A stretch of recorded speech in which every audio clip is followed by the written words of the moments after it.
सबैले यो कथा ध्यान दिएर सुन्नु होला। साह्रै राम्रो र ज्ञानवर्धक छ है। कुरो धेरै वर्ष अगाडि र अर्कै जुगको कुरो हो, पहिलेकै जुगको कुरो हो। एउटा ठुलो जङ्गलमा बडो धर्मात्मा राजाले चाहिँ चौतारो बनाएका रहेछन्, धेरै ठुलो र बरपिल रोपेका रहेछन्। र त्यहाँ रहँदै बस्दै जाँदाखेरि त्यो बरपिल फेमन चौतारामा त राक्षसहरू बस्न थालेछन् 5 जना। र गाउँमा जाने सबैका खसी बोका बाख्रा भैँसी गाई ल्याउने, मार्दै खाँदै गर्ने, मानिसलाई दुःख दिने, फलफुल पनि खाने परेशान गरेछन्। र अब त्यहाँका राजाले चाहिँ बैठक गरेर भनेछन् यो के गरी यो उपाय समाधान होला।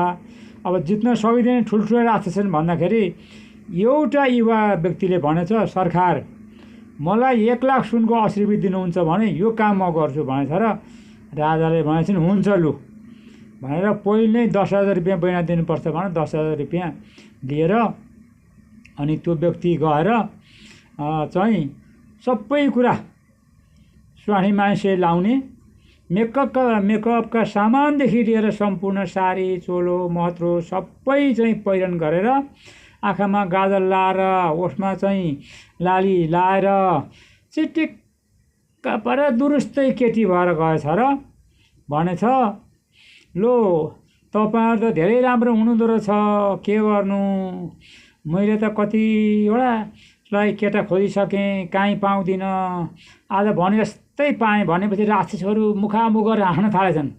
अनि अब भनेछन् हामी तिमीलाई बिहा गर्छौँ भनेपछि होइन अहिले होइन, मेरो घरका मान्छेले थाहा पाइहाल्छन्, भरे राति म 10 बजे आउँछु, तपाईहरु रेडी भएर बस्नु होला भनेर चाहिँ अनि अहिले त मारिहाल्छन् नि भनेर कुदेर घरपट्टि गएछ। त्यहाँबाट राक्षसहरू सबै नुहाई धुवाइकन चटक्क पर 10 बजे नै गएर त्यो रुखमा बस्ने भनेर निधो गरेछन्। त्यो युवा चाहिँ आफ्नो हाय हतियार पनि लिएर त्यहाँदेखि चाहिँ झोलाभरि ढुङ्गा यत्र ढुङ्गा हालेर लिएर गएर त्यो रुखको माथि चढेर बसेछ, नदेखिने गरी छारीमा माथि हाँगामा। अनि राक्षसहरू आएर कुरा गर्न थाले, होइन त्यो केटी यति राम्रो छैन भनेछ एउटाले, होइन त्यसले त मलाई मन पराएकी छ भनेछ एउटाले, होइन अर्काले भनेछ फेरि मलाई मन पराएकी छ, मपट्टि हेरेर गएकी छ भनेर भन्दा भन्दै अनि उनीहरूको झगडा सङ्ग्राम हुन थाल्यो। अर्को भन्ने मलाई मन पराएको छ भन्ने 5 जनाको भनाभन हुन थालेपछि अनि उसले पनि मौका यही हो भनेर चाहिँ ढुङ्गो झिकेछ र चाहिँ छेउका चला कसेर दिएछ टाउकोमा ताजन।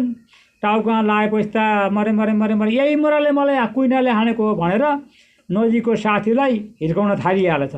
अनि उनीहरूको सङ्ग्राम परेछ, ठुलो सङ्ग्राम हुँदै गएपछि यसो बिचरा अलि पल्लो हाँगा सरेर छेउपट्टिकालाई फेरि दिएछ दनक, त्यसलाई पनि त्यस्तै पीडा भएर अनिखेर लडाइँ गर्न थालेछन् सबै। त्यहाँबाट अर्को मौका बिच गरेर माझाकालाई हिर्काएपछि त राम भयङ्कर लडाइँ परेर उनीहरूका चाहिँ हतियार एकवटा बन्चार रहेछन्, ती बन्चारले बङ्की हानेर 5 जना राक्षस स्वाहा भएर मरेछन्।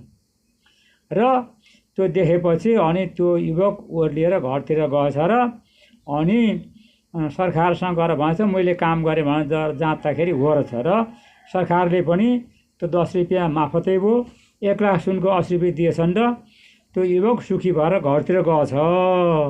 यो कथाले के जनाउँछ भनेदेखि जुन कुरो बलले हुनै सक्दैन भने त्यो कुरो बुद्धि विवेक र तरिकाले हुन्छ भन्ने चाहिँ यो कथाले जनाउँछ। तसर्थ सबैले बलको मुडपेलाइ गर्न छोडेर हामीले जुक्ति बुद्धि गरेर चाहिँ बुद्धिले काम लिउँ। यो सबैको भलाइमा हुनेछ। ज्योतिषविद रामकुमार कार्की।